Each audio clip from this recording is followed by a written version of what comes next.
The Willow Walk. Sinclair Lewis. From the Saturday Evening Post. 1.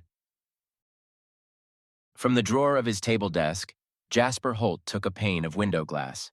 He laid a sheet of paper on the glass and wrote, "Now is the time for all good men to come to the aid of the party."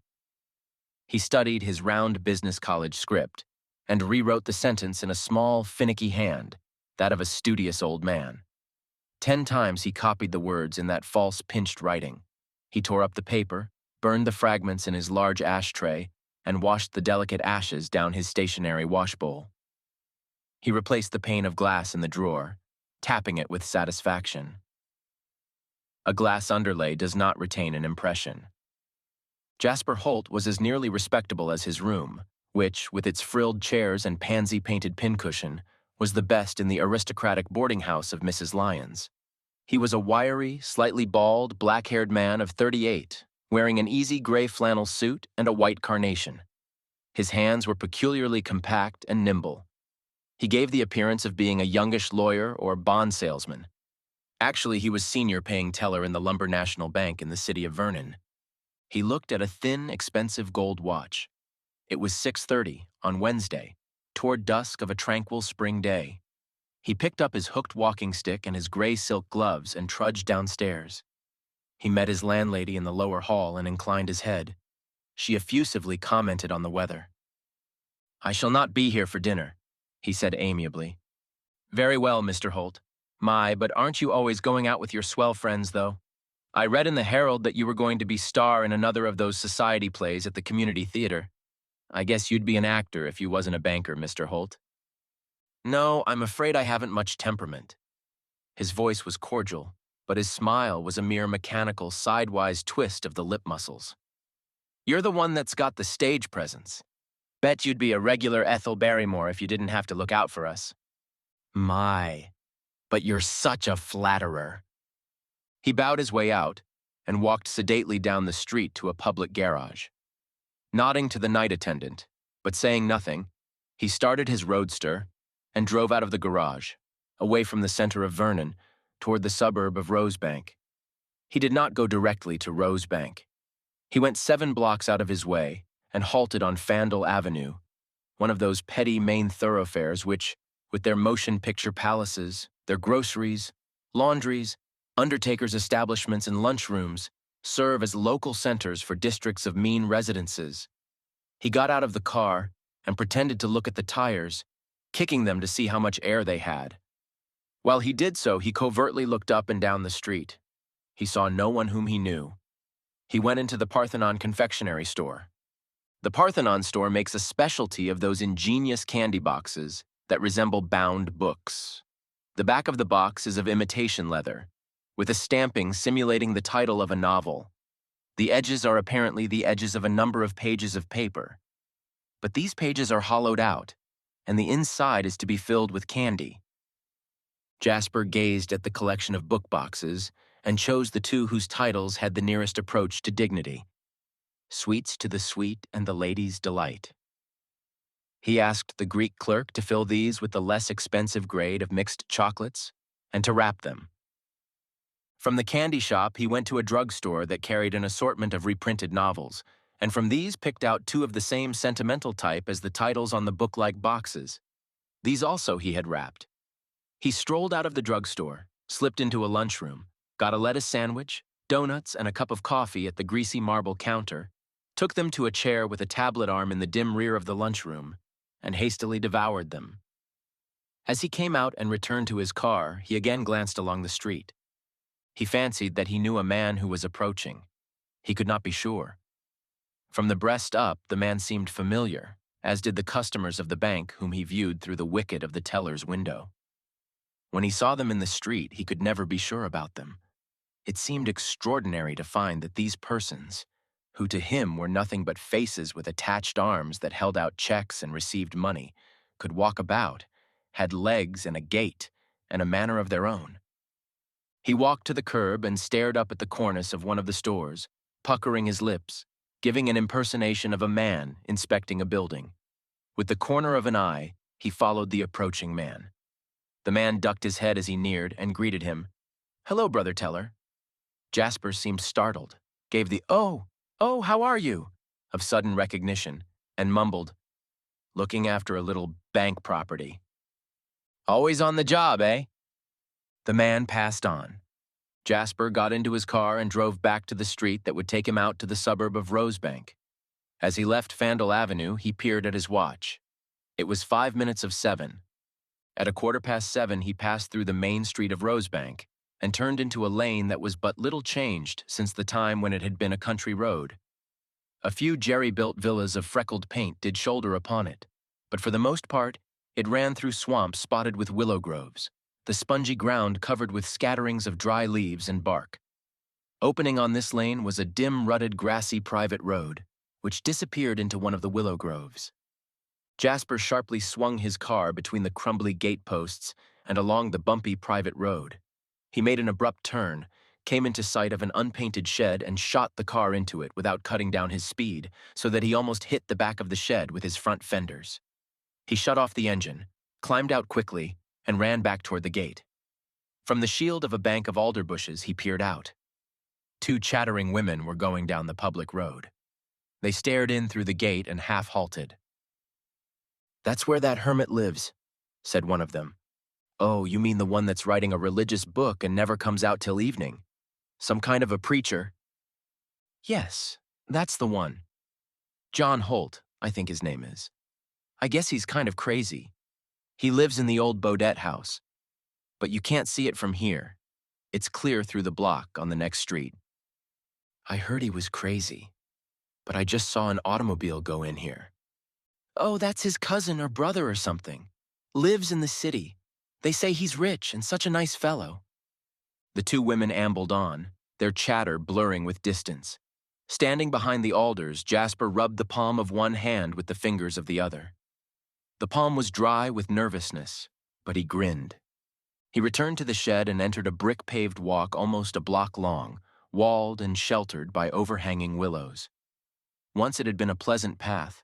Carved wooden benches were placed along it, and it widened to a court with a rock garden, a fountain, and a stone bench. The rock garden had degenerated into a riot of creepers sprawling over the sharp stones. The paint had peeled from the fountain, leaving its iron cupids and naiads eaten with rust. The bricks of the wall were smeared with lichens and moss, and were untidy with windrows of dry leaves and cakes of earth. Many of the bricks were broken. The walk was hilly in its unevenness. From willows and bricks and scuffled earth rose a damp chill. But Jasper did not seem to note the dampness. He hastened along the walk to the house, a structure of heavy stone which, for this newish Midwestern land, was very ancient. It had been built by a French fur trader in 1839. The Chippewas had scalped a man in its very dooryard. The heavy back door was guarded by an unexpectedly expensive modern lock. Jasper opened it with a flat key and closed it behind him. It locked on a spring. He was in a crude kitchen, the shades of which were drawn. He passed through the kitchen and dining room into the living room. Dodging chairs and tables in the darkness as though he was used to them, he went to each of the 3 windows of the living room and made sure that all the shades were down before he lighted the student's lamp on the game-legged table. As the glow crept over the drab walls, Jasper bobbed his head with satisfaction. Nothing had been touched since his last visit. The room was musty with the smell of old green rep upholstery and leather books. It had not been dusted for months. Dust sheeted the stiff red velvet chairs, the uncomfortable settee, the chill white marble fireplace, the immense glass-fronted bookcase that filled one side of the room. The atmosphere was unnatural to this capable businessman, this Jasper Holt. But Jasper did not seem oppressed. He briskly removed the wrappers from the genuine books and from the candy box imitations of books. One of the 2 wrappers he laid on the table and smoothed out. Upon this, he poured the candy from the 2 boxes. The other wrapper and the strings he stuffed into the fireplace and immediately burned. Crossing to the bookcase, he unlocked one section and placed both the real books and the imitation books on the bottom shelf. There was a row of rather cheap-looking novels on this shelf, and of these at least 6 were actually such candy boxes as he had purchased that evening, Only one shelf of the bookcase was given over to anything so frivolous as novels. The others were filled with black-covered, speckle-leaved, dismal books of history, theology, biography, the shabby genteel sort of books you find on the 15-cent shelf at a second-hand bookshop. Over these, Jasper pored for a moment as though he was memorizing their titles. He took down The Life of the Reverend Jeremiah Bodfish and read aloud. In those intimate discourses with his family that followed evening prayers, I once heard Brother Bodfish observe that Philo Judaeus, whose scholarly career always calls to my mind the adumbrations of Melanchthon upon the essence of rationalism, was a mere sophist. Jasper slammed the book shut, remarking contentedly, "That'll do. Philo Judaeus, good name to spring." He relocked the bookcase and went upstairs. In a small bedroom at the right of the upper hall, an electric light was burning. Presumably, the house had been deserted till Jasper's entrance, but a prowler in the yard might have judged from this ever-burning light that someone was in residence. The bedroom was Spartan: an iron bed, one straight chair, a washstand, a heavy oak bureau. Jasper scrambled to unlock the lowest drawer of the bureau, yank it open, take out a wrinkled shiny suit of black, a pair of black shoes, a small black bow tie, a Gladstone collar, a white shirt with starched bosom, a speckly brown felt hat, and a wig, an expensive and excellent wig with artfully unkempt hair of a faded brown. He stripped off his attractive flannel suit, wing collar, blue tie, custom-made silk shirt and cordovan shoes, and speedily put on the wig and those gloomy garments. As he donned them, the corners of his mouth began to droop. Leaving the light on and his own clothes flung on the bed, he descended the stairs. He was obviously not the same man who had ascended them. As to features, he was like Jasper, but by nature he was evidently less healthy, less practical, less agreeable, and decidedly more aware of the sorrow and long thoughts of the dreamer. Indeed, it must be understood that now he was not Jasper Holt, but Jasper's twin brother, John Holt, hermit and religious fanatic. 2. John Holt, twin brother of Jasper Holt, the bank teller, rubbed his eyes as though he had for hours been absorbed in study, and crawled through the living room, through the tiny hall to the front door. He opened it, picked up a couple of circulars that the postman had dropped through the letter slot in the door, went out, and locked the door behind him. He was facing a narrow front yard, neater than the Willow Walk at the back, on a suburban street more populous than the straggly back lane. A street arc illuminated the yard and showed that a card was tacked on the door. John touched the card, snapped it with the nail of his little finger, to make certain that it was securely tacked. In that light he could not read it, but he knew that it was inscribed in a small, finicky hand. "Agents kindly do not disturb. Bell will not be answered. Occupant of house engaged in literary work." John stood on the doorstep till he made out his neighbor on the right, a large, stolid commuter who was walking before his house smoking an after-dinner cigar. John poked to the fence and sniffed at a spray of lilac blossoms till the neighbor called over, "Nice evening." "Yes, it seems to be very pleasant." John's voice was like Jasper's, but it was more guttural, and his speech had less assurance. "How's the book going?" It is very, very difficult. So hard to comprehend all the inner meanings of the prophecies. Well, I must be hastening to Solhope Hall. I trust we shall see you there some Wednesday or Sunday evening. I bid you good night, sir." John wavered down the street to a drugstore. He purchased a bottle of ink. In a grocery that kept open evenings, he got 2 pounds of cornmeal, 2 pounds of flour, a pound of bacon, a half pound of butter, 6 eggs, and a can of condensed milk. "Shall we deliver them?" asked the clerk. John looked at him sharply. He realized that this was a new man who did not know his customs. He said rebukingly, "No, I always carry my parcels. I am writing a book. I am never to be disturbed." He paid for the provisions out of a postal money order for $35 and received the change. The cashier of the store was accustomed to cashing these money orders, which were always sent to John from South Vernon by one R.J. Smith. John took the bundle of food and walked out of the store. "That fellow's kind of a nut, isn't he?" asked the new clerk. The cashier explained, "Yep, doesn't even take fresh milk, uses condensed for everything. What do you think of that? And they say he burns up all his garbage, never has anything in the ash can except ashes. If you knock at his door, he never answers it, fellow told me. All the time writing this book of his. Religious crank, I guess. Has a little income, though. Guess his folks were pretty well fixed. Comes out once in a while in the evening and pokes round town. We used to laugh about him, but we've kind of got used to him. Been here about a year, I guess it is. John was serenely passing down the main street of Rosebank. At the dingier end of it, he turned in at a hallway, marked by a lighted sign, announcing in crude house painter's letters, Soul Hope Fraternity Hall. Experience meeting. All welcome. It was 8 o'clock. The members of the Soul Hope cult had gathered in their hall above a bakery. Theirs was a tiny, tight-minded sect. They asserted that they alone obeyed the scriptural tenets, that they alone were certain to be saved, that all other denominations were damned by unapostolic luxury, that it was wicked to have organs or ministers or any meeting places save plain halls. The members themselves conducted the meetings, one after another, rising to give an interpretation of the scriptures or to rejoice in gathering with the faithful, while the others commented, "Hallelujah," and "Amen, brother, amen." They were a plainly dressed, not overfed, rather elderly and rather happy congregation. The most honored of them all was John Holt. John had come to Rosebank only 6 months before. He had bought the Baudet house with the library of the recent occupant, a retired clergyman, and had paid for them in new $100 bills. Already he had gained great credit in the Soul Hope cult. It appeared that he spent almost all his time at home, praying, reading, and writing a book. The Soul Hope fraternity were excited about the book. They had begged him to read it to them. So far, he had read only a few pages, consisting mostly of quotations from ancient treatises on the prophecies. Nearly every Sunday and Wednesday evening he appeared at the meeting and, in a halting but scholarly way, lectured on the world and the flesh. Tonight, he spoke polysyllabically of the fact that one Philo-Judaeus had been a mere sophist.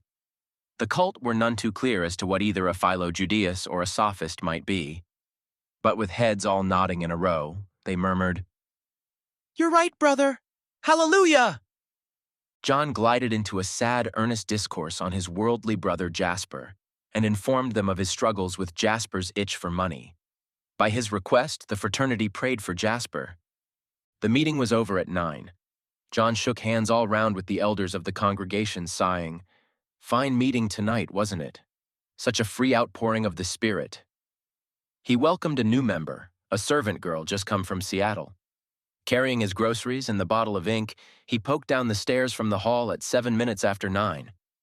At 16 minutes after 9, John was stripping off his brown wig and the funereal clothes in his bedroom. At 28 after, John Holt had again become Jasper Holt, the capable teller of the Lumber National Bank. Jasper Holt left the light burning in his brother's bedroom. He rushed downstairs, tried the fastening of the front door, bolted it, made sure that all the windows were fastened, picked up the bundle of groceries and the pile of candies that he had removed from the book-like candy boxes, blew out the light in the living room, and ran down the Willow Walk to his car. He threw the groceries and candy into it, backed the car out as though he was accustomed to backing in this bough-scattered yard, and drove off along the lonely road at the rear.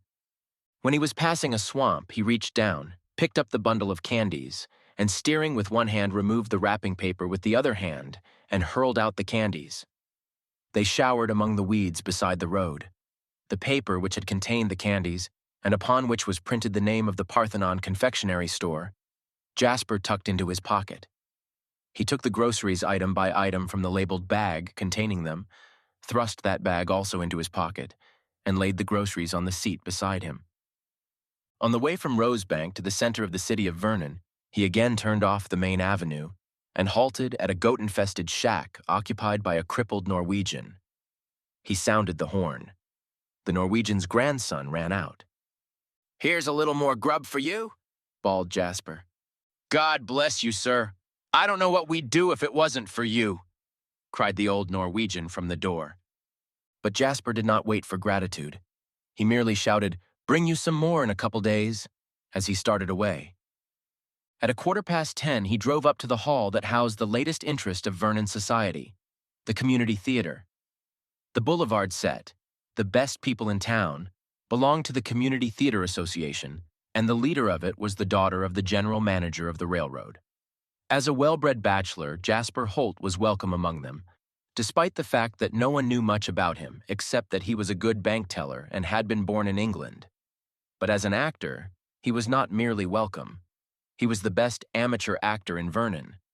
His placid face could narrow with tragic emotion or puff out with comedy.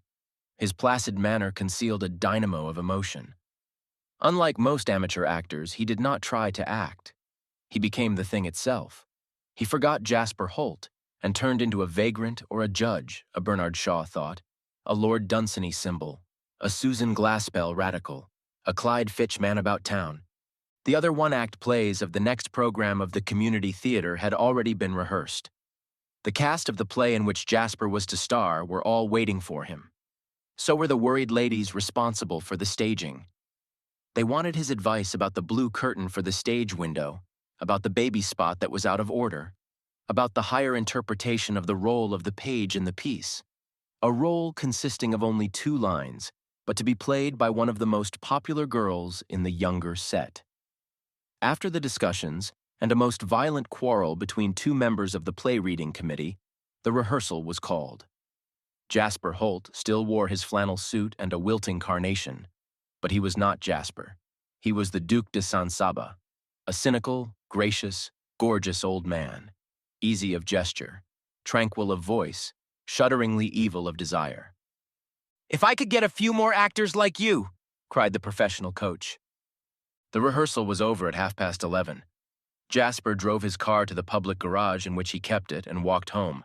There, he tore up and burned the wrapping paper bearing the name of the Parthenon confectionery store and the labeled bag which had contained the groceries. The community theater plays were given on the following Wednesday. Jasper Holt was highly applauded, and at the party at the Lakeside Country Club after the play, he danced with the prettiest girls in town.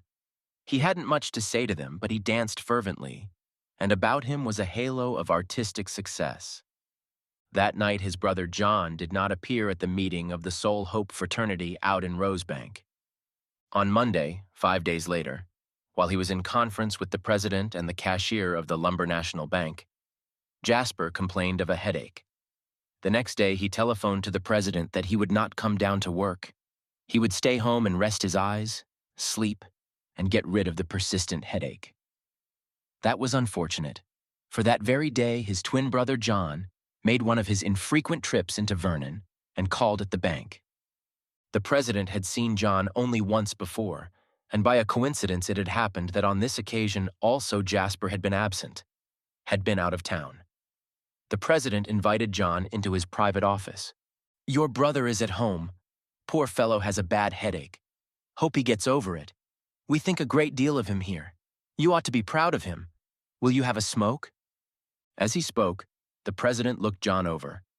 Once or twice, when Jasper and the president had been out at lunch, Jasper had spoken of the remarkable resemblance between himself and his twin brother.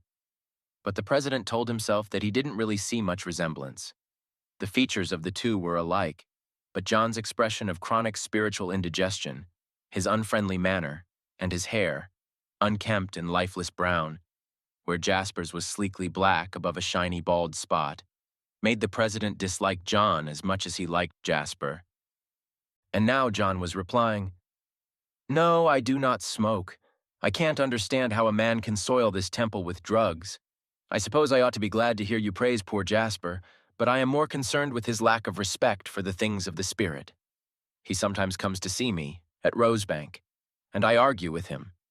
But somehow I can't make him see his errors. And his flippant ways. We don't think he's flippant. We think he's a pretty steady worker. But his play acting and reading love stories, well, I try to keep in mind the injunction judge not, that ye be not judged. But I am pained to find my own brother giving up immortal promises for mortal amusements. Well, I'll go and call on him. I trust that someday we shall see you at Soul Hope Hall in Rosebank. Good day, sir." Turning back to his work, the president grumbled, "I'm going to tell Jasper that the best compliment I can hand him is that he is not like his brother." And on the following day, another Wednesday, when Jasper reappeared at the bank, the president did make this jesting comparison, and Jasper sighed. "Oh, John is really a good fellow. But he's always gone in for metaphysics and oriental mysticism and Lord knows what all, till he's kind of lost in the fog. But he's a lot better than I am. When I murder my landlady, or say, when I rob the bank, Chief, you go get John. And I bet you the best lunch in town that he'll do his best to bring me to justice. That's how blame square he is." "Square, yes. Corners just sticking out. Well, when you do rob us, Jasper, I'll look up John. But do try to keep from robbing us as long as you can. I'd hate to have to associate with a religious detective in a boiled shirt." Both men laughed, and Jasper went back to his cage. His head continued to hurt, he admitted. The president advised him to lay off for a week. He didn't want to, he said. With the new munition industries due to the war in Europe, there was much increase in factory payrolls, and Jasper took charge of them. "Better take a week off than get ill," argued the president late that afternoon. Jasper did let himself be persuaded to go away for at least a weekend. He would run up north to Wakamin Lake the coming Friday, he said. He would get some black bass fishing and be back on Monday or Tuesday. Before he went, he would make up the payrolls for the Saturday payments and turn them over to the other teller. The president thanked him for his faithfulness, and as was his not infrequent custom, invited Jasper to his house for the evening of the next day, Thursday. That Wednesday evening, Jasper's brother John appeared at the Soul Hope meeting in Rosebank. When he had gone home and had magically turned back into Jasper, this Jasper did not return the wig and garments of John to the bureau, but packed them into a suitcase, took the suitcase to his room in Vernon and locked it in his wardrobe. Jasper was amiable at dinner at the president's house on Thursday, but he was rather silent, and as his head still throbbed, he left the house early, at 9:30.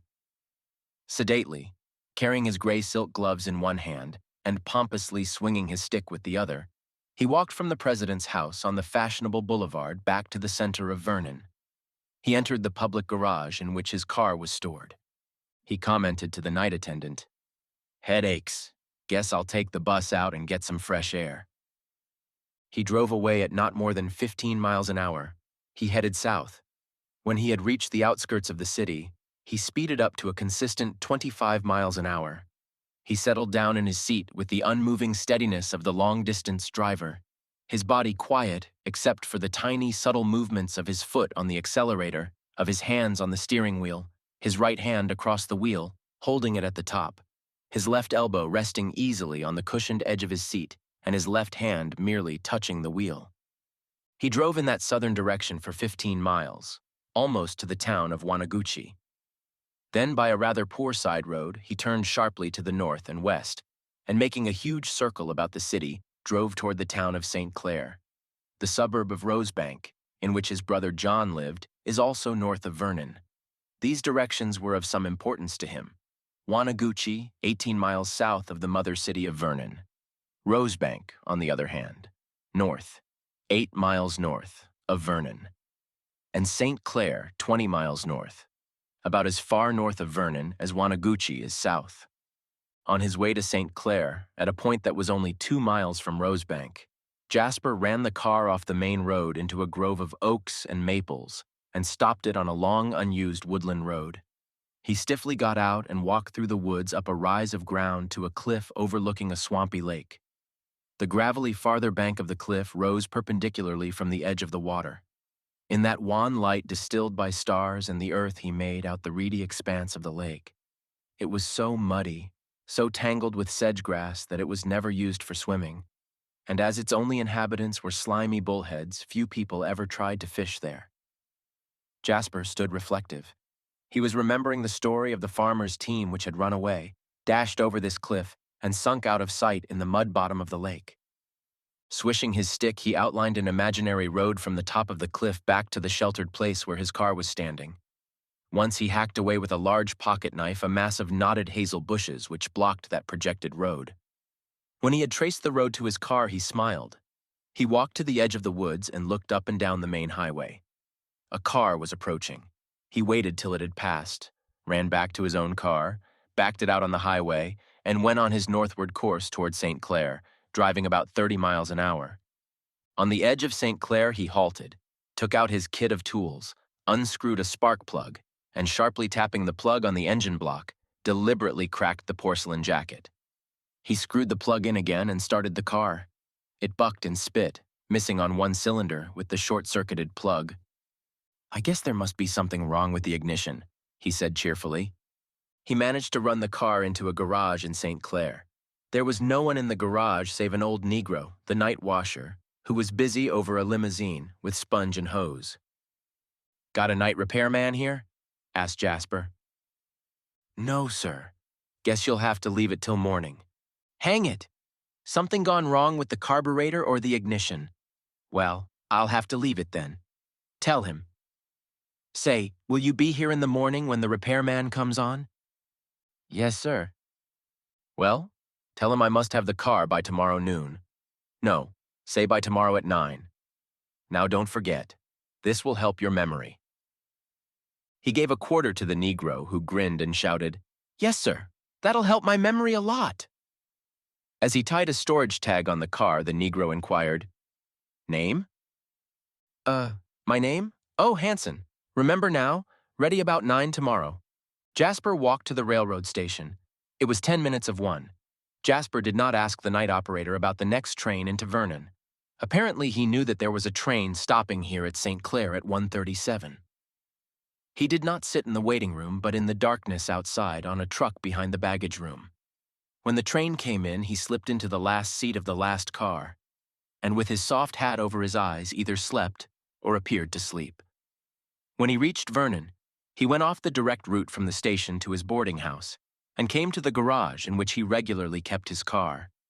He stepped inside. The night attendant was drowsing in a large wooden chair tilted back against the wall in the narrow runway which formed the entrance to the garage. Jasper jovially shouted to the attendant, "Certainly ran into some hard luck. Ignition went wrong. I guess it was the ignition. Had to leave the car down at Wanaguchi." "Yeah, hard luck, all right," assented the attendant. "Yump. So I left it at Wanaguchi," Jasper emphasized as he passed on. He had been inexact in this statement. It was not at Wanaguchi, which is south, but at St. Clair, which is north, that he had left the car. He returned to his boarding house, slept beautifully, hummed in his morning shower bath. Yet at breakfast he complained to his landlady of his continuous headache and announced that he was going to run up north to Wakamin to get some bass fishing and rest his eyes. She urged him to go. "Anything I can do to help you get away?" she queried. "No, thanks. I'm just taking a couple of suitcases with some old clothes and some fishing tackle. Fact, I have them all packed already. I'll probably take the noon train north if I can get away from the bank. Pretty busy now, with these payrolls for the factories that have war contracts for the Allies. What's it say in the paper this morning?" Jasper arrived at the bank, carrying the 2 suitcases and a neat, polite rolled silk umbrella, the silver top of which was engraved with his name. The doorman, who was also the bank guard, helped him to carry the suitcases inside. "Careful of that bag. Got my fishing tackle in it," said Jasper to the doorman, apropos of one of the suitcases, which was heavy but apparently not packed full. "Well, I think I'll run up to Wakamin today and catch a few bass." "Wish I could go along, sir. How's the head this morning? Does it still ache?" asked the doorman. "Rather better, but my eyes still feel pretty rocky. Guess I've been using them too much. Say, Connors, I'll try to catch the train north at 11:07. Better have a taxicab here for me at 11. Or no, I'll let you know a little before 11. Try to catch the 11:07 north for Wakamin." "Very well, sir." The president, the assistant cashier, the chief clerk, all asked Jasper how he felt, and to all of them he repeated the statement that he had been using his eyes too much and that he would catch a few bass at Wakamin. The other paying teller from his cage next to that of Jasper called heartily through the steel netting, "Pretty soft for some people. You wait. I'm going to have the hay fever this summer, and I'll go fishing for a month."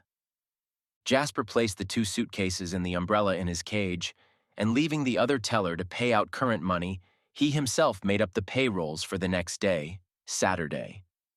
He casually went into the vault, a narrow, unimpressive, unaired cell with a hard linoleum floor, 1 unshaded electric bulb, and a back wall composed entirely of steel doors of safes, all painted a sickly blue, very unimpressive, but guarding several millions of dollars in cash and securities. The upper doors, hung on large steel arms, and each provided with 2 dials, could be opened only by 2 officers of the bank, each knowing one of the 2 combinations. Below these were smaller doors, one of which Jasper could open as teller. It was the door of an insignificant steel box, which contained $117,000 in bills and $4,000 in gold and silver. Jasper passed back and forth, carrying bundles of currency. In his cage, he was working less than 3 feet from the other teller, who was divided from him only by the bands of the steel netting. While he worked, he exchanged a few words with this other teller. Once, as he counted out $19,000, he commented, "Big payroll for the Henschel Wagon Works this week. They're making gun carriages and truck bodies for the Allies, I understand." "Uh-huh," said the other teller, not much interested. Mechanically, unobtrusively going about his ordinary routine of business, Jasper counted out bills to amounts agreeing with the items on a typed schedule of the payrolls. Apparently, his eyes never lifted from his counting and from this typed schedule which lay before him. The bundles of bills he made into packages, fastening each with a paper band. Each bundle he seemed to drop into a small black leather bag which he held beside him. But he did not actually drop the money into these payroll bags. Both the suitcases at his feet were closed and presumably fastened, but one was not fastened. And though it was heavy, it contained nothing but a lump of pig iron. From time to time, Jasper's hand, holding a bundle of bills, dropped to his side. With a slight movement of his foot, he opened that suitcase, and the bills slipped from his hand down into it. The bottom part of his cage was a solid sheet of stamped steel, and from the front of the bank, no one could see this suspicious gesture. The other teller could have seen it, but Jasper dropped the bills only when the other teller was busy talking to a customer or when his back was turned. In order to delay for such a favorable moment, Jasper frequently counted packages of bills twice, rubbing his eyes as though they hurt him. After each of these secret disposals of packages of bills, Jasper made much of dropping into the payroll bags the rolls of coin for which the schedule called. It was while he was tossing these blue-wrapped cylinders of coin into the bags that he would chat with the other teller. Then he would lock up the bags and gravely place them at one side. Jasper was so slow in making up the payrolls that it was 5 minutes of 11 before he finished. He called the doorman to the cage and suggested, "Better call my taxi now." He still had 1 bag to fill. He could plainly be seen dropping packages of money into it, while he instructed the assistant teller, "I'll stick all the bags in my safe, and you can transfer them to yours. Be sure to lock my safe. Lord, I better hurry or I'll miss my train. Be back Tuesday morning at latest. So long. Take care of yourself." He hastened to pile the payroll bags into his safe in the vault. The safe was almost filled with them, and except for the last one, not one of the bags contained anything except a few rolls of coin. Though he had told the other teller to lock his safe, he himself twirled the combination, which was thoughtless of him, as the assistant teller would now have to wait and get the president to unlock it. He picked up his umbrella and the 2 suitcases, bending over one of the cases for not more than 10 seconds, waving goodbye to the cashier at his desk down front and hurrying so fast that the doorman did not have a chance to help him carry the suitcases. He rushed through the bank, through the door, into the waiting taxicab, and loudly enough for the doorman to hear, he cried to the driver, "M&D station." At the M&DRR station, refusing offers of redcaps to carry his bags, he bought a ticket for Wakamin, which is a lake resort town 140 miles northwest of Vernon, hence 120 beyond Sinclair. He had just time to get aboard the 11:7 train. He did not take a chair car, but sat in a day coach near the rear door. He unscrewed the silver top of his umbrella, on which was engraved his name, and dropped it into his pocket. When the train reached St. Clair, Jasper strolled out to the vestibule, carrying the suitcases but leaving the topless umbrella behind. His face was blank, uninterested. As the train started, he dropped down on the station platform and gravely walked away. For a second, the light of adventure crossed his face and vanished. At the garage at which he had left his car on the evening before, he asked the foreman, "Did you get my car fixed? Mercury Roadster? Ignition on the bum?" "Nope." Couple of jobs ahead of it. Haven't had time to touch it yet. Ought to get at it early this afternoon. Jasper curled his tongue round his lips in startled vexation. He dropped his suitcases on the floor of the garage and stood thinking, his bent forefinger against his lower lip. Then, well, I guess I can get her to go. Sorry, can't wait. Gotta make the next town, he grumbled. Lot of you traveling salesmen making your territory by motor now, Mr. Hanson, said the foreman civilly, glancing at the storage check on Jasper's car. Yep. I can make a good many more than I could by train. He paid for overnight storage without complaining, though since his car had not been repaired, this charge was unjust. In fact, he was altogether prosaic and inconspicuous. He thrust the suitcases into the car and drove out, the motor spitting. At another garage, he bought a new spark plug and screwed it in. When he went on, the motor had ceased spitting. He drove out of Sinclair back in the direction of Vernon and of Rosebank, where his brother lived. He ran the car into that thick grove of oaks and maples only 2 miles from Rosebank, where he had paced off an imaginary road to the cliff overhanging the reedy lake. He parked the car in a grassy space beside the abandoned woodland road. He laid a light robe over the suitcases. From beneath the seat, he took a can of deviled chicken, a box of biscuits, a canister of tea, a folding cooking kit, and a spirit lamp. These he spread on the grass, a picnic lunch. He sat beside that lunch from 7 minutes past 1 in the afternoon till dark. Once in a while he made a pretense of eating. He fetched water from a brook, made tea, opened the box of biscuits and the can of chicken, but mostly he sat still and smoked cigarette after cigarette. Once a Swede, taking this road as a shortcut to his truck farm, passed by and mumbled, "Picnic, eh?" "Yeah, taking a day off," said Jasper dully. The man went on without looking back. At dusk, Jasper finished a cigarette down to the tip, crushed out the light, and made the cryptic remark, "That's probably Jasper Holt's last smoke. I don't suppose you can smoke, John, damn you." He hid the 2 suitcases in the bushes, piled the remains of the lunch into the car, took down the top of the car and crept down to the main road. No one was in sight. He returned.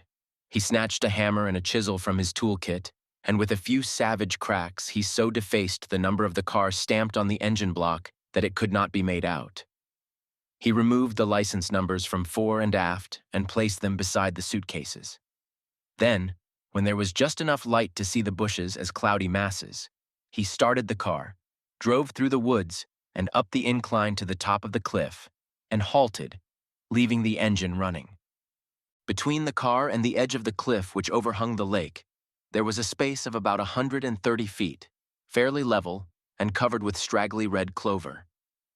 Jasper paced off this distance, returned to the car, took his seat in a nervous, tentative way, and put her into gear, starting on second speed and slamming her into third. The car bolted toward the edge of the cliff. He instantly swung out on the running board. Standing there, headed directly toward the sharp drop over the cliff, steering with his left hand on the wheel, he shoved the hand throttle up, up, up with his right. He safely leaped down from the running board. Of itself, the car rushed forward, roaring. It shot over the edge of the cliff. It soared 20 feet out into the air as though it were a thick-bodied aeroplane. It turned over and over, with a sickening drop toward the lake. The water splashed up in a tremendous noisy circle. Then silence. In the twilight, the surface of the lake shone like milk. There was no sign of the car on the surface. The concentric rings died away. The lake was secret and sinister and still. "Lord?" ejaculated Jasper, standing on the cliff. Then, well, they won't find that for a couple of years anyway. He returned to the suitcases. Squatting beside them, he took from one the wig and black garments of John Holt. He stripped, put on the clothes of John, and packed those of Jasper in the bag. With the cases and the motor license plates, he walked toward Rosebank, keeping in various groves of maples and willows till he was within half a mile of the town. He reached the stone house at the end of the Willow Walk and sneaked in the back way. He burned Jasper Holt's clothes in the grate, melted down the license plates in the stove, and between two rocks he smashed Jasper's expensive watch and fountain pen into an unpleasant mass of junk, which he dropped into the cistern for rainwater. The silver head of the umbrella he scratched with a chisel till the engraved name was indistinguishable. He unlocked a section of the bookcase and, taking a number of packages of bills in denominations of $1, $5, $10, and $20 from one of the suitcases, he packed them into those empty candy boxes which, on the shelves, looked so much like books. As he stored them, he counted the bills. They came to $97,535. The two suitcases were new.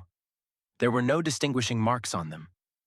But taking them out to the kitchen, he kicked them, rubbed them with lumps of blacking, raveled their edges and cut their sides, till they gave the appearance of having been long and badly used in traveling. He took them upstairs and tossed them up into the low attic. In his bedroom, he undressed calmly. Once he laughed, "I despise those pretentious fools, bank officers and cops. I'm beyond their fool law. No one can catch me. It would take me myself to do that." He got into bed. With a vexed "hang it," he mused, "I suppose John would pray no matter how chilly the floor was."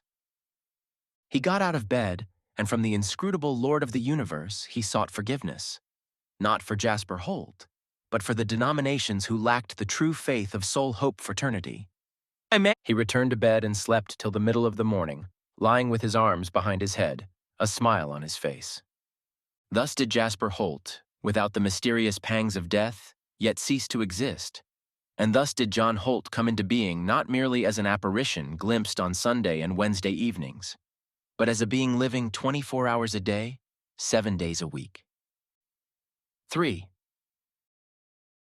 The inhabitants of Rosebank were familiar with the occasional appearances of John Holt, the eccentric recluse, and they merely snickered about him when on the Saturday evening following the Friday that has been chronicled, he was seen to come out of his gate and trudge down to a news and stationery shop on Main Street.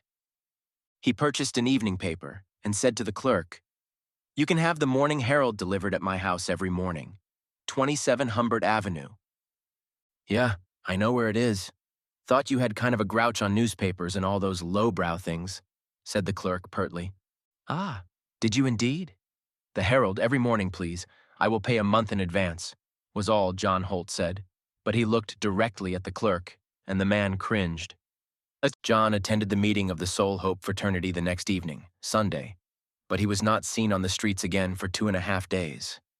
There was no news of the disappearance of Jasper Holt till the following Wednesday, when the whole thing came out in a violent small city front-page story, headed, "Paying Teller. Social favorite makes getaway." The paper stated that Jasper Holt had been missing for 4 days, and that the officers of the bank, after first denying that there was anything wrong with his accounts, had admitted that he was short $100,000, $200,000, said one report.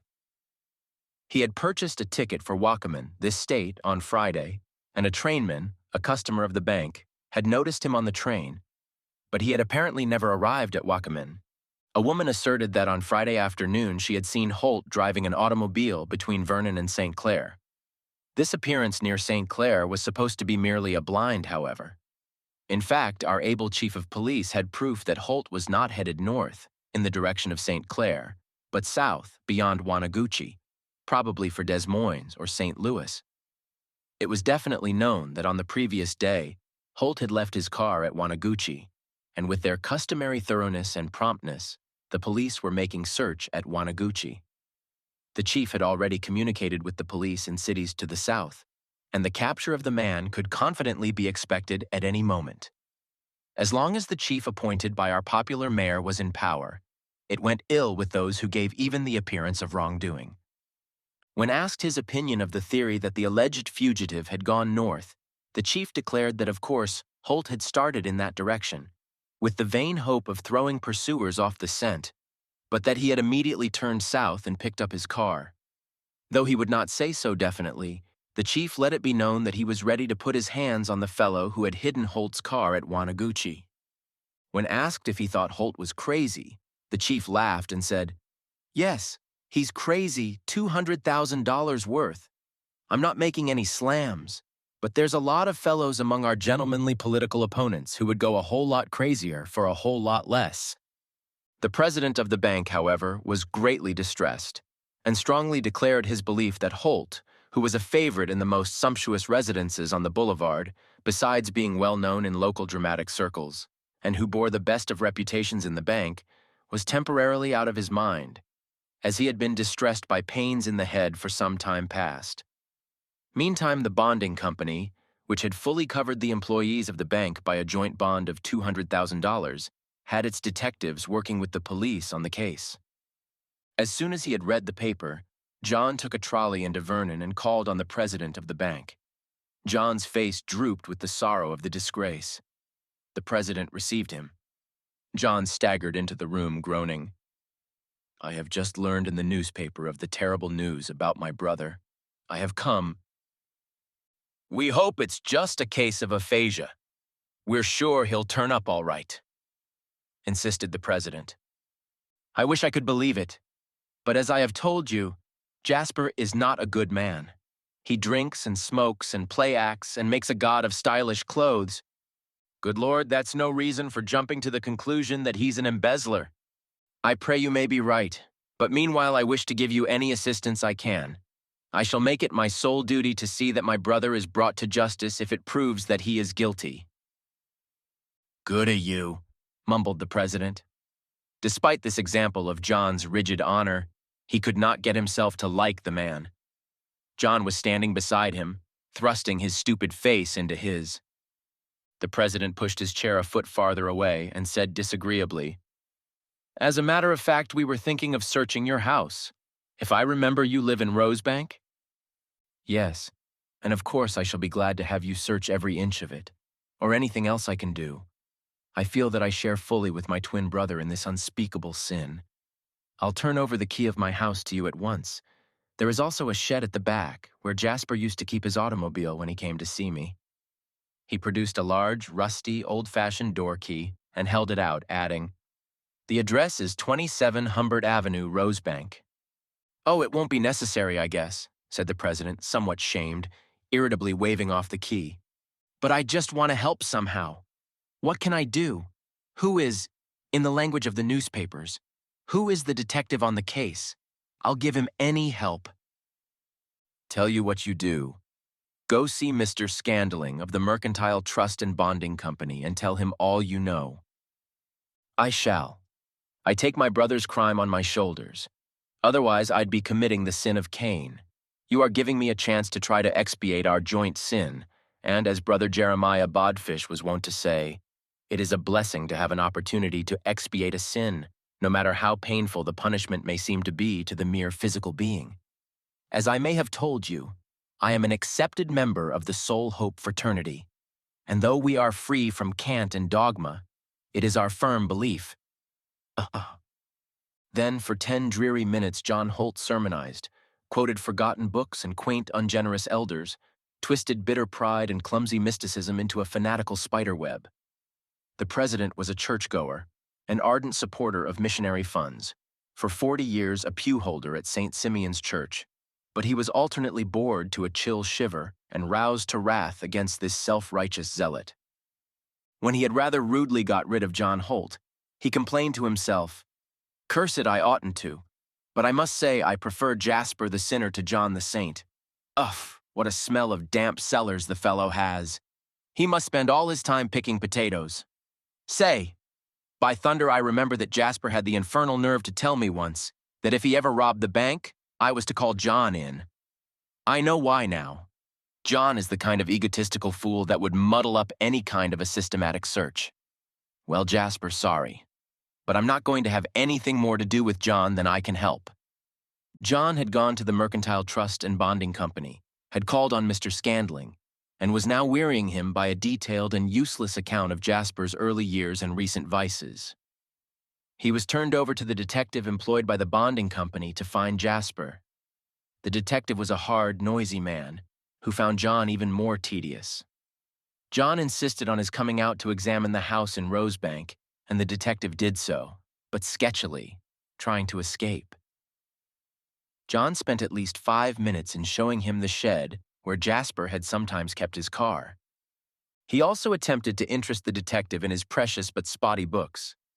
He unlocked one section of the case, dragged down a 4-volume set of sermons, and started to read them aloud.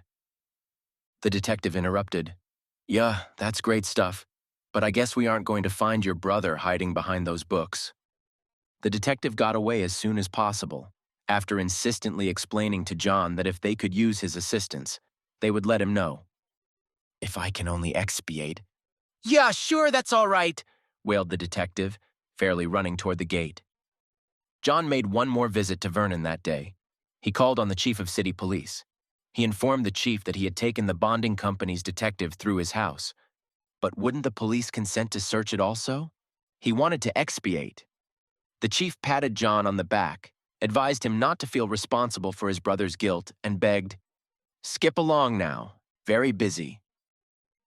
As John walked to the Soul Hope meeting that evening, dozens of people murmured that it was his brother who had robbed the Lumber National Bank. His head was bowed with the shame. At the meeting, he took Jasper's sin upon himself and prayed that Jasper would be caught and receive the blessed healing of punishment. The others begged John not to feel that he was guilty. Was he not one of the Soul Hope brethren who alone in this wicked and perverse generation were assured of salvation? On Thursday, on Saturday morning, on Tuesday, and on Friday, John went into the city to call on the president of the bank and the detective. Twice the president saw him and was infinitely bored by his sermons. The third time he sent word that he was out. The fourth time he saw John, but curtly explained that if John wanted to help them, the best thing he could do was to stay away. The detective was out all 4 times. John smiled meekly and ceased to try to help them. Dust began to gather on certain candy boxes on the lower shelf of his bookcase, save for one of them, which he took out now and then. Always after he had taken it out, a man with faded brown hair and a wrinkled black suit, signing himself R.J. Smith, would send a fair-sized money order from the post office at South Vernon to John Holt at Rosebank, as he had been doing for more than 6 months. These money orders could not have amounted to more than $25 a week, but that was even more than an ascetic like John Holt needed. By day, John sometimes cashed these at the Rosebank post office, but usually, as had been his custom, he cashed them at his favorite grocery when he went out in the evening. In conversation with the commuter neighbor who every evening walked about and smoked an after-dinner cigar in the yard at the right, John was frank about the whole lamentable business of his brother's defalcation. He wondered, he said, if he had not shut himself up with his studies too much and neglected his brother. The neighbor ponderously advised John to get out more. John let himself be persuaded, at least to the extent of taking a short walk every afternoon, and of letting his literary solitude be disturbed by the delivery of milk, meat, and groceries. He also went to the public library, and in the reference room glanced at books on Central and South America, as though he was planning to go south someday. But he continued his religious studies.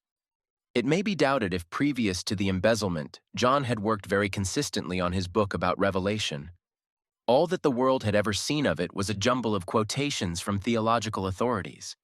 Presumably, the crime of his brother shocked him into more concentrated study, more patient writing. For during the year after his brother's disappearance, a year in which the bonding company gradually gave up the search and came to believe that Jasper was dead, John became fanatically absorbed in somewhat nebulous work. The days and nights drifted together in meditation in which he lost sight of realities and seemed through the clouds of the flesh to see flashes from the towered cities of the spirit. It has been asserted that when Jasper Holt acted a role, he veritably lived it. No one can ever determine how great an actor was lost in the smug bank teller. To him were imperial triumphs denied, yet was he not without material reward. For playing his most subtle part, he received $97,000. It may be that he earned it. Certainly for the risk entailed, it was but a fair payment. Jasper had meddled with the mystery of personality and was in peril of losing all consistent purpose, of becoming a wandering Jew of the spirit, a strangled body walking. 4. The sharp-pointed willow leaves had twisted and fallen after the dreary rains of October. Bark had peeled from the willow trunks, leaving gashes of bare wood that was a wet and sickly yellow. Through the denuded trees bulked the solid stone back of John Holt's house. The patches of earth were greasy between the tawny knots of grass stems. The bricks of the walk were always damp now. The world was hunched up in this pervading chill.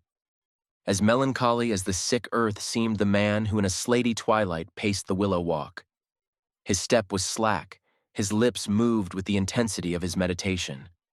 Over his wrinkled black suit and bleak shirt bosom was a worn overcoat. The velvet collar turned green. He was considering. There's something to all this. I begin to see. I don't know what it is I do see, but there's lights. Supernatural world that makes food and bed seem ridiculous. I really am beyond the law. I made my own law. Why shouldn't I go beyond the law of vision and see the secrets of life? But I sinned, and I must repent. Someday. I need not return the money. I see now that it was given me so that I could lead this life of contemplation. But the ingratitude to the president, to the people who trusted me. Am I but the most miserable of sinners and as the blind? Voices, I hear conflicting voices. Some praising me for my courage, some rebuking. He knelt on the slimy black surface of a wooden bench beneath the willows, and as dusk clothed him round about, he prayed. It seemed to him that he prayed not in words, but in vast, confusing dreams, the words of a language larger than human tongues. When he had exhausted himself, he slowly entered the house. He locked the door. There was nothing definite of which he was afraid, but he was never comfortable with the door unlocked. By candlelight, he prepared his austere supper: dry toast, an egg, cheap green tea with thin milk. As always, as it had happened after every meal now for 18 months, he wanted a cigarette when he had eaten, but did not take one. He paced into the living room, and through the long, still hours of the evening he read an ancient book, all footnotes and cross-references, about the numerology of the prophetic books and the number of the beast. He tried to make notes for his own book on Revelation, that scant pile of sheets covered with writing in a small, finicky hand. Thousands of other sheets he had covered. Through whole nights he had written, but always he seemed with tardy pen to be racing after thoughts that he could never quite catch, and most of what he had written he had savagely burned.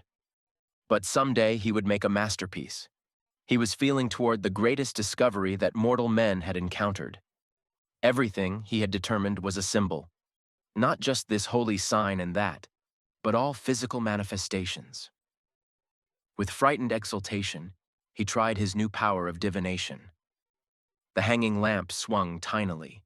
He ventured, "If the arc of that moving radiance touches the edge of the bookcase, then it will be a sign that I am to go to South America, under an entirely new disguise, and spend my money." He shuddered. He watched the lamp's unbearably slow swing. The moving light almost touched the bookcase. He gasped. Then it receded. It was a warning. He quaked. Would he never leave this place of brooding and of fear, which he had thought so clever a refuge? He suddenly saw it all.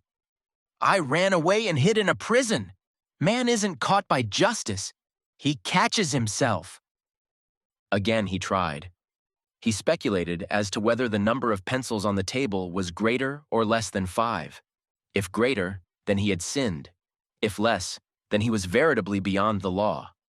He began to lift books and papers, looking for pencils. He was coldly sweating with the suspense of the test. Suddenly he cried, "Am I going crazy?" He fled to his prosaic bedroom. He could not sleep. His brain was smoldering with confused inklings of mystic numbers and hidden warnings. He woke from a half-sleep more vision-haunted than any waking thought, and cried, "I must go back and confess. But I can't. When I was too clever for them. I can't go back and let them win. I won't let those fools just sit tight and still catch me." It was a year and a half since Jasper had disappeared. Sometimes it seemed a month and a half, sometimes gray centuries. John's willpower had been shrouded with curious puttering studies, long, heavy-breathing sittings with the Ouija board on his lap, midnight hours when he had fancied that tables had tapped and crackling coals had spoken. Now that the second autumn of his seclusion was creeping into winter, he was conscious that he had not enough initiative to carry out his plans for going to South America. The summer before, he had boasted to himself that he would come out of hiding and go south, leaving such a twisty trail as only he could make. But, oh, it was too much trouble. He hadn't the joy and play acting which had carried his brother Jasper through his preparations for flight. He had killed Jasper Holt, and for a miserable little pile of paper money he had become a moldy recluse. He hated his loneliness, but still more did he hate his only companions, the members of the Soul Hope fraternity, that pious, shrill seamstress, that surly carpenter, that tight-lipped housekeeper, that old shouting man with the unseemly frieze of whiskers. They were so unimaginative. Their meetings were all the same. The same persons rose in the same order and made the same intimate announcements to the deity that they alone were his elect. At first it had been an amusing triumph to be accepted as the most eloquent among them, but that had become commonplace, and he resented their daring to be familiar with him, who was, he felt, the only man of all men living who beyond the illusions of the world saw the strange beatitude of higher souls. It was at the end of November, during a Wednesday meeting at which a red-faced man had for a half-hour maintained that he couldn't possibly sin, that the cumulative ennui burst in John Holt's brain. He sprang up. He snarled, "You make me sick, all of you! You think you're so certain of sanctification that you can't do wrong. So did I once. Now I know that we are all miserable sinners. Really are. You all say you are, but you don't believe it. I tell you that you there, that have just been yammering, and you, Brother Judkins, with the long, twitching nose, and I, most unhappy of men, we must repent, confess, expiate our sins. And I will confess right now, I stole." Terrified, he darted out of the hall, and hatless, coatless, tumbled through the main street of Rosebank, nor ceased till he had locked himself in his house. He was frightened because he had almost betrayed his secret, yet agonized because he had not gone on, really confessed, and gained the only peace he could ever know now, the peace of punishment. He never returned to Soul Hope Hall. Indeed, for a week he did not leave his house, save for midnight prowling in the Willow Walk. Quite suddenly he became desperate with the silence. He flung out of the house, not stopping to lock or even close the front door. He raced uptown, no topcoat over his rotting garments, only an old gardener's cap on his thick brown hair. People stared at him. He bore it with a resigned fury. He entered a lunchroom, hoping to sit inconspicuously and hear men talking normally about him. The attendant at the counter gaped. John heard a mutter from the cashier's desk. "There's that crazy hermit." All of the half-dozen young men loafing in the place were looking at him. He was so uncomfortable that he could not eat even the milk and sandwich he had ordered. He pushed them away and fled, a failure in the first attempt to dine out that he had made in 18 months. A lamentable failure to revive that Jasper Holt, whom he had coldly killed. He entered a cigar store and bought a box of cigarettes. He took joy out of throwing away his asceticism. But when, on the street, he lighted a cigarette, it made him so dizzy that he was afraid he was going to fall. He had to sit down on the curb. People gathered. He staggered to his feet and up an alley. For hours he walked, making and discarding the most contradictory plans, to go to the bank and confess, to spend the money riotously and never confess. It was midnight when he returned to his house. Before it, he gasped. The front door was open. He chuckled with relief as he remembered that he had not closed it. He sauntered in.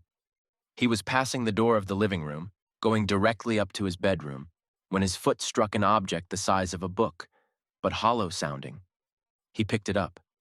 It was one of the book-like candy boxes, and it was quite empty. Frightened, he listened. There was no sound. He crept into the living room and lighted the lamp. The doors of the bookcase had been wrenched open. Every book had been pulled out on the floor. All of the candy boxes, which that evening had contained almost $96,000, were in a pile, and all of them were empty. He searched for 10 minutes, but the only money he found was one $5 bill, which had fluttered under the table. In his pocket, he had $1.16. John Holt had $6.16. No job, no friends, and no identity. 5. When the president of the Lumber National Bank was informed that John Holt was waiting to see him, he scowled. "Lord, I'd forgotten that minor plague. Must be a year since he's been here." Oh, let him. No, hanged if I will. Tell him I'm too busy to see him.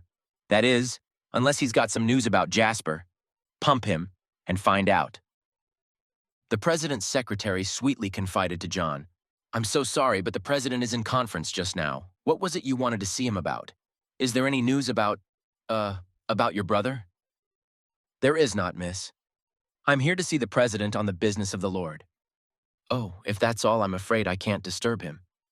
I will wait. Wait. He did, through all the morning, through the lunch hour, when the president hastened out past him, then into the afternoon, till the president was unable to work with the thought of that scarecrow out there, and sent for him. Well, well, what is it this time, John? I'm pretty busy. No news about Jasper, eh? No news, sir, but Jasper himself. I am Jasper Holt. His sin is my sin. Yes, yes, I know all that stuff. Twin brothers, twin souls, share responsibility. You don't understand. There isn't any twin brother. There isn't any John Holt. I am Jasper. I invented an imaginary brother and disguised myself. Why, don't you recognize my voice? While John leaned over the desk, his two hands upon it, and smiled wistfully, the president shook his head and soothed, No, I'm afraid I don't. Sounds like good old religious John to me. Jasper was a cheerful, efficient sort of crook. Why, his laugh. But I can laugh. The dreadful croak which John uttered was the cry of an evil bird of the swamps. The president shuddered. Under the edge of the desk, his fingers crept toward the buzzer by which he summoned his secretary. They stopped as John urged, Look, this wig. It's a wig. See, I am Jasper. He had snatched off the brown thatch. He stood expectant, a little afraid. The president was startled, but he shook his head and sighed. You poor devil.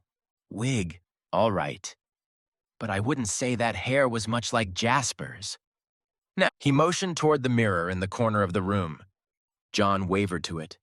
And indeed he saw that day by slow day his hair had turned from Jasper's thin, sleek blackness to a straggle of damp gray locks writhing over a yellow skull. He begged pitifully, Oh, can't you see I am Jasper? I stole $97,000 from the bank. I want to be punished. I want to do anything to prove. Why? I've been at your house. Your wife's name is Evelyn. My salary here was... My dear boy, don't you suppose that Jasper might have told you all these interesting facts?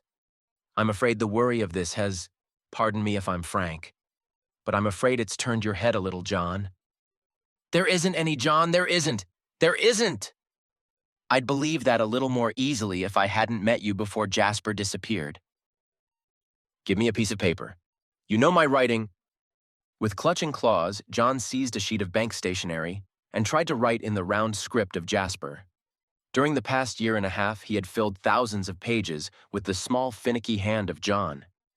Now, though he tried to prevent it, after he had traced 2 or 3 words in large but shaky letters, the writing became smaller, more pinched, less legible. Even while John wrote, the president looked at the sheet and said easily, Afraid it's no use. That isn't Jasper's fist. See here, I want you to get away from Rosebank. Go to some farm, work outdoors. Cut out this fuming and fussing. Get some fresh air in your lungs. The president rose and purred. Now, I'm afraid I have some work to do. He paused, waiting for John to go. John fiercely crumpled the sheet and hurled it away. Tears were in his weary eyes. He wailed, Is there nothing I can do to prove I am Jasper? Why, certainly. You can produce what's left of the 97,000. John took from his ragged waistcoat pocket a $5 bill and some change. Here's all there is. 96,000 of it was stolen from my house last night. Sorry though he was for the madman, the president could not help laughing. Then he tried to look sympathetic, and he comforted. Well, that's hard luck, old man. Let's see. You might produce some parents or relatives or somebody to prove that Jasper never did have a twin brother. My parents are dead, and I've lost track of their kin. I was born in England. Father came over when I was 6. There might be some cousins or some old neighbors, but I don't know. Probably impossible to find out in these war times without going over there. Well, I guess we'll have to let it go, old man. The president was pressing the buzzer for his secretary and gently bidding her, "Show Mr. Holt out, please." From the door, John desperately tried to add, "You will find my car sunk." The door had closed behind him. The president had not listened. The president gave orders that never, for any reason, was John Holt to be admitted to his office again. He telephoned to the bonding company that John Holt had now gone crazy, that they would save trouble by refusing to admit him. John did not try to see them. He went to the county jail. He entered the keeper's office and said quietly, "I have stolen a lot of money, but I can't prove it. Will you put me in jail?" The keeper shouted, "Get out of here! You hobos always spring that when you want a good warm lodging for the winter. Why the devil don't you go to work with a shovel in the sand pits? They're paying $2.75 a day." "Yes, sir," said John timorously. "Where are they?"